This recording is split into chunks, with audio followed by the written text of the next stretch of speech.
গতকাল বরিশালের জনপ্রিয় স্বেচ্ছাসেবী সংগঠন বিডি ক্লিনের আয়োজনে শপথ বাক্য পাঠ করানো হয়।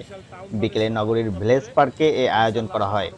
এ সময় বক্তব্য রাখছিলেন বরিশাল মহানগরের অন্যতম রাজনৈতিক ব্যক্তিত্ব জনাব এবাদুল হক চান, বরিশাল জেলা সাংবাদিক ইউনিয়নের সাধারণ সম্পাদক জনাব হাফিজুর রহমান হীরা ও সময় টিভির বরিশাল বিভাগীয় প্রতিনিধি জনাব অপূর্ব অপু। এছাড়া উপস্থিত ছিলেন স্বেচ্ছাসেবী সংগঠন বিডি ক্লিনের নেতা কর্মীরা। অনুষ্ঠানে বক্তারা পরিষ্কার পরিচ্ছন্নতার উপর বিশেষভাবে গুরুত্ব আরোপ করেন। সবশেষ শপথ বাক্য পাঠের মধ্য দিয়ে পরিচ্ছন্নতা অনুষ্ঠানটি সমাপ্তি হয়। অবেলার ডাক, মোহাম্মদ রিসালাত মিরবহর, বরিশাল। আমরা সমাজের ভালোর জন্য, অপর মানুষের ভালোর জন্য, ভবিষ্যৎ প্রজন্মের ভালোর জন্য আমরা পরিষ্কার পরিচ্ছন্নতার জন্য আমরা কাজ করছি। এবং ইসলামে আরও একটা কথা আছে যে পরিষ্কার পরিচ্ছন্নতা ইমানের অঙ্গ। অপরিষ্কার লোক ইমানদার লোক না, এটার অর্থ এটা। তো এক্ষেত্রে আমরা আজকে যে মহৎ কাজে আমরা এসেছি বা বিডি ক্লিন মহৎ কাজ যেটা করে এটার সাথে একাত্মতা প্রকাশ করছি। এবং আজকে বিডি ক্লিন আমাকে এবং আমাদের সম্মানিত সভাপতি সাহেবকে, একজন সাংবাদিকদের নেতৃত্বদানকারী ইউনিয়নের আমাদের সংগঠনের নেতা হীরা ভাই সহ এক ঝাঁক স্বপ্নবাদ মানুষ আপনারা যারা আছেন, আসলে আপনাদের স্বপ্নের সারথি হওয়াটাই ভাগ্যের ব্যাপার। আমি মনে করি আমি খুব সৌভাগ্যবান যে আপনাদের সমস্ত কার্যক্রমগুলো আমি বিভিন্ন সময় দেখি এবং আপনাদের হয়ে আপনারা জঙ্গলগুলো পরিষ্কার করেন। আবার আপনাদের কার্যক্রমগুলো আমরা তুলে ধরবার একটু সৌভাগ্য পাই, সুযোগ পেয়েছি। এর জন্য নিজেকে গর্ববোধ করি। আজকের এই আয়োজনে আমাকে আমন্ত্রণ জানানোয় ভীষণভাবে ভালো লাগে। যারা এই সমাজের এই আমাদের আশেপাশে যত ময়লা আবর্জনা ছড়াতে পরিষ্কার করতে পারে, তাদের হৃদয়টা, তাদের অন্তরটা আমি বিশ্বাস করি মনে প্রাণে আরো অনেক বেশি পরিষ্কার। অর্থাৎ এখানে যারা আছে এই যে স্বপ্নবাজ মানুষগুলো, এই স্বপ্নবাজ মানুষদের হৃদয়টা প্রেমে পরিপূর্ণ। আমি বলবো তারা একে অপরকে ভালোবাসতে জানে। আমি ব্যক্তিগতভাবে বিশ্বাস করি যদি প্রেম না থাকে, মানুষের প্রতি ভালোবাসা না থাকে, সে মানুষ মানুষ না।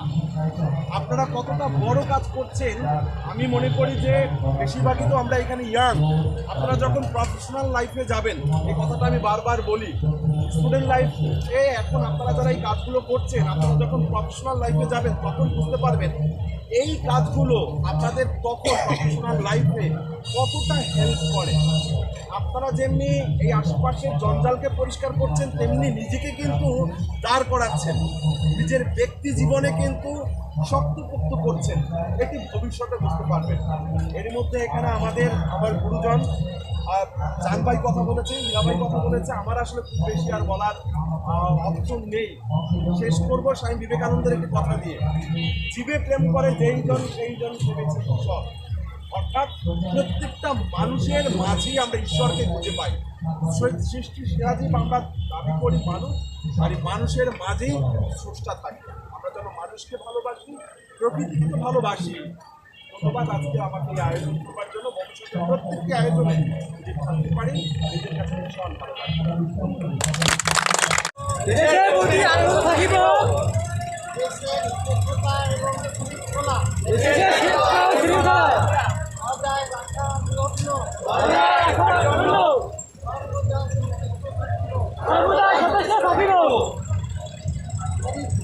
বাংলাদেশ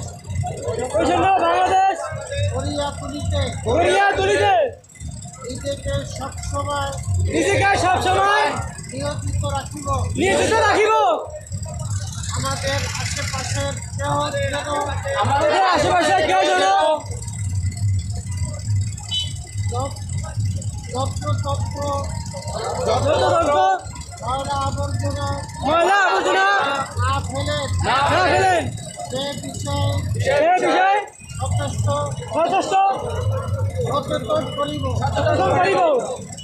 সর্বদা সাংবিধানিক নাগরিক দায়িত্ব